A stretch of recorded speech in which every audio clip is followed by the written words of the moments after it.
ஆகாஷ்வாணி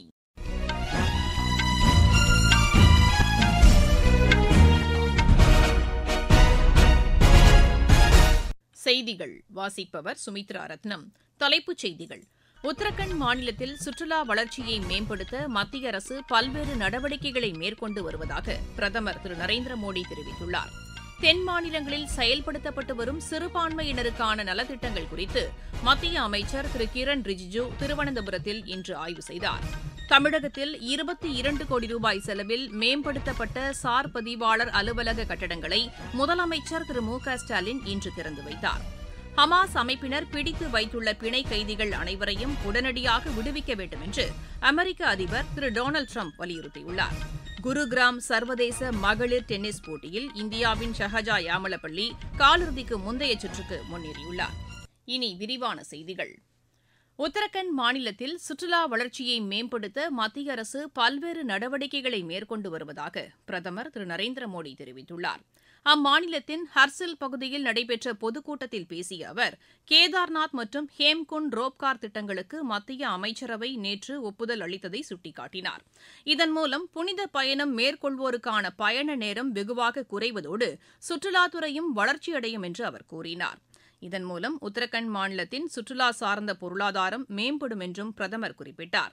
மத்தியிலும் மாநிலத்திலும் ஒரே கட்சியின் ஆட்சி நடைபெறுவதால் உத்தரகண்டில் பல்வேறு வளர்ச்சித் திட்டங்கள் மேற்கொள்ளப்படுவதாகவும் அவர் கூறினார். முன்னதாக பிரதமர் திரு நரேந்திர மோடி முக்வா பகுதியில் உள்ள கங்காதேவி கோவிலில் வழிபாடு செய்தார். கணினி வன்பொருள் உற்பத்தியில் இந்தியா தற்போது உலகின் முன்னணி நாடாக உருவெடுத்துள்ளதாக தகவல் ஒலிபரப்புத்துறை அமைச்சர் திரு அஸ்வினி வைஷ்ணவ் தெரிவித்துள்ளார். நாளேடு ஒன்றில் அவர் எழுதியுள்ள கட்டுரையில், இதுவரை இந்தியா மென்பொருள் உற்பத்தியில் முன்னணி நாடாக திகழ்ந்த நிலையில் தற்போது வன்பொருள் உற்பத்தியிலும் சாதனை படைத்து வருவதாக குறிப்பிட்டுள்ளார். 5 இடங்களில் செமி கண்டக்டர் ஆலைகளுக்கான கட்டுமானப் பணிகள் நடைபெற்று வருவதை சுட்டிக்காட்டியுள்ள அவர், மின்னணு சாதனங்களின் உற்பத்தியிலும் இந்தியா உலக அளவில் தனது நிலையை வலுப்படுத்தியிருப்பதாகவும் தெரிவித்துள்ளார். இந்தியாவின் முதலாவது செமி கண்டக்டர் சிப் தயாரிக்கும் ஆலை இந்த ஆண்டு உற்பத்தியை தொடங்கும்போது அது நாட்டிற்கு பெரிய மைல்கல்லாக அமையும் என்றும் திரு அஸ்வினி வைஷ்ணவ் தெரிவித்துள்ளார். தென் மாநிலங்களில் செயல்படுத்தப்பட்டு வரும் சிறுபான்மையினருக்கான நலத்திட்டங்கள் குறித்து அத்துறைக்கான மத்திய அமைச்சர் திரு கிரண் ரிஜிஜூ திருவனந்தபுரத்தில் இன்று ஆய்வு செய்தார். சிறுபான்மையினர் அதிகம் வசிக்கும் பகுதிகளில் மேற்கொள்ளப்பட்டு வரும் அடிப்படை கட்டமைப்பு வசதிகள் குறித்தும் இந்த கூட்டத்தில் ஆய்வு மேற்கொள்ளப்பட்டது. இத்திட்டம் தொடர்பான பயிலரங்கிலும் அவர் கலந்து கொண்டார். சிறுபான்மையினர் நலத்துறை இணையமைச்சர் திரு ஜார்ஜ் குரியன் மற்றும் தென் மாநிலங்களைச் சேர்ந்த உயர் அதிகாரிகளும் இதில் கலந்து கொண்டனர். புதிய வருமான வரி மசோதா தொடர்பான மக்களவை தெரிவுக்குழு கூட்டம் புதுதில்லியில் இன்று அதன் தலைவர் திரு பைஜெயந்த் பாண்டா தலைமையில் நடைபெற்றது. இந்த கூட்டத்தின்போது நாடாளுமன்ற குழுவின் அழைப்பின் பேரில் கலந்து கொண்ட இந்திய பட்டய கணக்காளர் அமைப்பு மற்றும் தனியார் அமைப்பின் உயரதிகாரிகள் இம்மசோதா குறித்த கருத்துக்களை பதிவு செய்தனர். தமிழகத்தில் பத்திரப்பதிவு துறை சார்பில் திருவள்ளூர் மாவட்டத்தில் 22 கோடி ரூபாய் செலவில் மேம்படுத்தப்பட்ட 12 சார் பதிவாளர் அலுவலக கட்டடங்களை முதலமைச்சர் திரு மு க ஸ்டாலின் காணொலி வாயிலாக இன்று திறந்து வைத்தார்.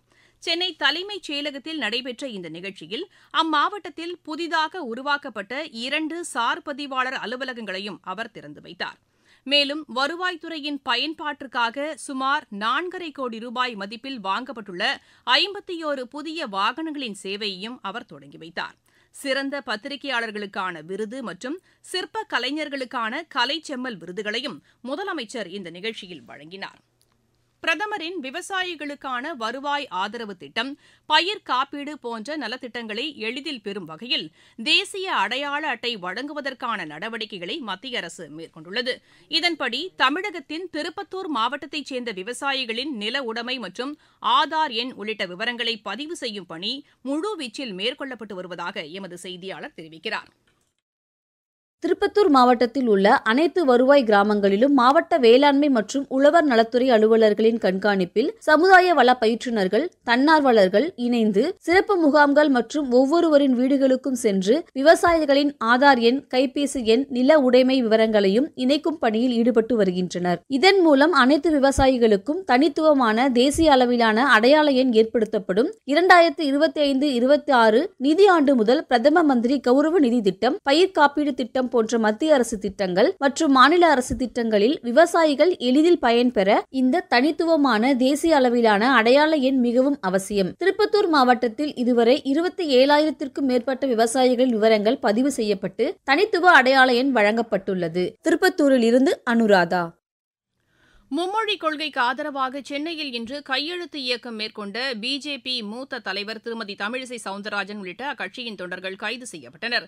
சென்னை எம்ஜிஆர் நகர் பகுதியில் திருமதி தமிழிசை சவுந்தரராஜன் கையெழுத்து இயக்கத்தை மேற்கொண்டபோது அனுமதியின்றி இந்த இயக்கத்தில் ஈடுபட்டதாக கூறி காவல்துறையினர் அவரை கைது செய்தனர். நீங்கள் கேட்டுக் கொண்டிருப்பது ஆகாஷ்வாணியின் செய்தி அறிக்கை. மக்களின் மனதை வென்ற மத்திய அரசின் பட்ஜெட். தனிநபர் வருமான வரி விலக்கிற்கான உச்சவரம்பு 12 லட்சம் ரூபாயாக உயர்வு. தமிழகத்தின் ரயில்வே திட்டங்களுக்காக 6,626 கோடி ரூபாய் நிதி ஒதுக்கீடு. நாடு முழுவதும் உள்ள அரசு பள்ளிகளில் 50,000 அடல் ஆய்வகங்கள். 36 வகை உயிர்காக்கும் மருந்துகளுக்கு சுங்க வரியிலிருந்து விலக்கு. மாவட்டம் தோறும் அரசு மருத்துவமனைகளில் புற்றுநோய் சிகிச்சை பராமரிப்பு மையங்கள். லித்தியம் பேட்டரிக்கான சுங்க வரி ரத்து. குழாய் மூலம் குடிநீர் வழங்கும் திட்டம் மேலும் 3 ஆண்டுகளுக்கு நீட்டிப்பு. வளர்ச்சியடைந்த இந்தியாவிற்கான பயணத்தில் மோடி அரசு. தொடரும் மக்கள் நலத் திட்டங்கள். தமிழகத்தின் கரூர் மற்றும் சென்னையில் அமலாக்கத்துறையினர் பல்வேறு இடங்களில் இன்று சோதனை மேற்கொண்டு வருகின்றனர். கரூரில் அமைச்சர் திரு செந்தில் பாலாஜியின் நண்பர்கள் மற்றும் ஒப்பந்ததாரர்கள் சிலருக்கு சொந்தமான இடங்களில் இந்த சோதனை நடைபெற்று வருகிறது. சென்னையிலும் ஆழ்வார்பேட்டை பகுதியில் ஒப்பந்ததாரர் மற்றும் மின்வாரிய அதிகாரி ஒருவரின் இல்லத்திலும் அமலாக்கத்துறையினர் சோதனையில் ஈடுபட்டு வருகின்றனர். மக்கள் ஆரோக்கியத்துடன் வாழ மத்திய அரசு பல்வேறு நடவடிக்கைகளை மேற்கொண்டு வருகிறது. இதன் ஒரு பகுதியாக பிரதமரின் மக்கள் மருந்தகங்கள் மூலம் குறைந்த விலையில் தரமான மருந்து பொருட்கள் கிடைப்பதாகவும் இது தங்களுக்கு பெருமளவு பயனுள்ளதாக இருப்பதாகவும் தமிழகத்தின் விழுப்புரம் மாவட்டத்தைச் சேர்ந்த பயனாளிகள் தெரிவித்தனர். எல்லா மெடிசன் பெஸ்ட் மெடிசனாக இருக்குது. சுகர், பிபி ப்ளஸ் எலும்பு சம்மந்தமாக என்ன மெடிசன், எல்லா மெடிசன்ஸும் இங்கே ரொம்ப சீப்பாக கிடைக்குது. இது வந்து சென்ட்ரல் கவர்மெண்ட்டே ஒரு அருமையான ஸ்கீம். இது ரொம்ப பாராட்டத்தக்க விஷயம். இந்த மருந்து வந்து ரொம்ப நிறைய பேர் வந்து இங்கே வந்து வாங்கிட்டு போகிறாங்க. இதனால பெனிஃபிட்ஸ் வந்து ரொம்ப அதிகமாக இருக்குது. நாங்கள் சுமார் ஒரு மாதத்துக்கு வந்து ஒரு 5,000 to 6,000 ருபீஸ் இங்கே வாங்குறோம். ஆனால் வெளியே வேணா 20,000 to 30,000 ஆகும். மக்கள் மருந்தகம்னு ஒன்று இங்க ஓபன் பண்ணிருக்காங்க. அதுல வந்து மருந்தெல்லாம் ரொம்ப விலை கம்மியா இருக்கு. நாங்க வெளியில மெடிக்கல்ல வாங்குறதுக்கும் இங்க வாங்குறதுக்கும் நிறைய விலை வித்தியாசம் வருது. அதாவது எங்களை மாதிரி மீடியம் உள்ளவங்களுக்கு இந்த மருந்தகம் ரொம்ப பெனிஃபிட்டா இருக்கும். ஹமாஸ் அமைப்பினர் காசா பகுதியில் பிடித்து வைத்துள்ள பிணை கைதிகள் அனைவரையும் உடனடியாக விடுவிக்க வேண்டும் என்று அமெரிக்க அதிபர் திரு டொனால்டு டிரம்ப் வலியுறுத்தியுள்ளார். பிணை கைதிகள் விடுதலை தொடர்பாக ஹமாஸ் அமைப்பினருடன் அமெரிக்கா நேரடி பேச்சுவார்த்தை நடத்தி வருவதாக வெள்ளை மாளிகை அதிகாரப்பூர்வமாக தகவல் வெளியிட்ட நிலையில் திரு டிரம்ப் இந்த எச்சரிக்கையை விடுத்துள்ளார்.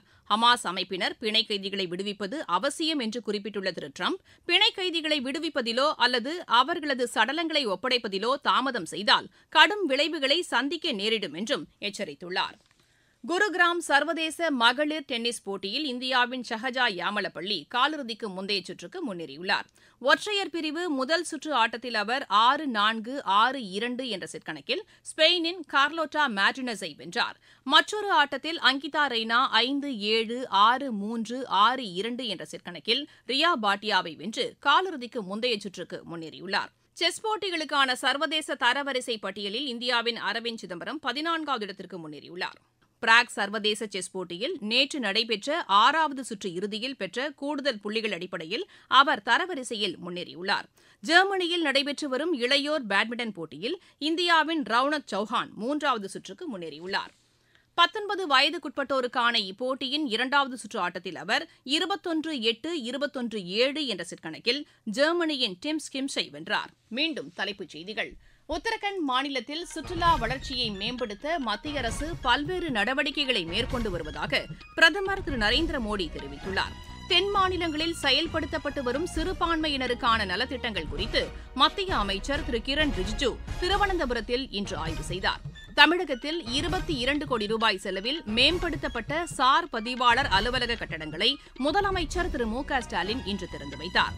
ஹமாஸ் அமைப்பினர் பிடித்து வைத்துள்ள பிணை கைதிகள் அனைவரையும் உடனடியாக விடுவிக்க வேண்டும் என்று அமெரிக்க அதிபர் திரு டொனால்டு டிரம்ப் வலியுறுத்தியுள்ளார். குருகிராம் சர்வதேச மகளிர் டென்னிஸ் போட்டியில் இந்தியாவின் ஷஹஜா யாமலப்பள்ளி காலிறுதிக்கு முந்தைய சுற்றுக்கு முன்னேறியுள்ளார். இத்துடன் இந்த செய்தி அறிக்கை நிறைவடைகிறது. எமது செய்திகளை சமூக வலைதள பக்கங்களில் AAR நியூஸ் சென்னை என்ற முகவரியிலும் RNU சென்னை என்ற யூடியூப் சேனலிலும் உடனுக்குடன் அறிந்து கொள்ளலாம்.